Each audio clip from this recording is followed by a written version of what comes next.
Hey Bob, this is Brandon Anderson.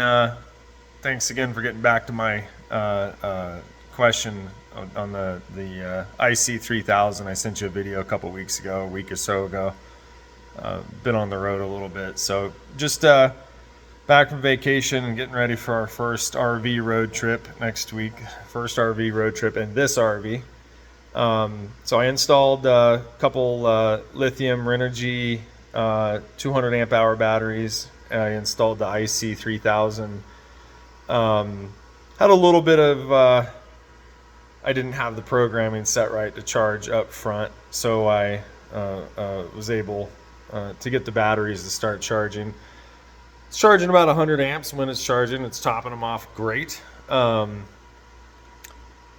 don't know if this is a problem, but after they're topped off, when I'm plugged into shore power, the IC3000 continues to act like it's going to charge. You hear the little fan RPMs rev up, and then it'll, and it just does that consistently over and over and over for infinity. It doesn't stop doing it. As soon as I unplug from shore power, that buzzing noise goes away. So you'd recommended I disconnect the earth ground from the battery terminal and run it directly to the chassis on the coach. I did that, and as long as I'm not plugged into shore power, everything's working great. The inverter's working great. And again, maybe it's not a problem. Maybe it's just the way it works. I just want to make sure I have everything wired correctly and that it's working properly. It's not until I plug into shore power that I get the consistent and I can also hear a buzzing on the IC3000. So we've been gone for a little bit. I had everything off. The inverter, the batteries, have drained a little bit. So I have it charging right now. So I'm going to show you in the charging mode.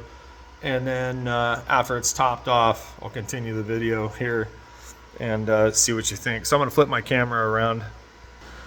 So this is plugged into shore power. I am charging at about 100 amps. This is kind of a tacky, temporary looking setup, but I ran this wire is going directly to the chassis on the coach. So I just have a real good solid crimp here because I had this ground going to the battery terminal, and you recommended I switch that to go directly to the chassis. So that is going directly to the chassis. Sounds good. Charging at 100 amps. There's my battery bank coming up through my fuse, through my battery disconnect, and onto the IC3000. So looking great.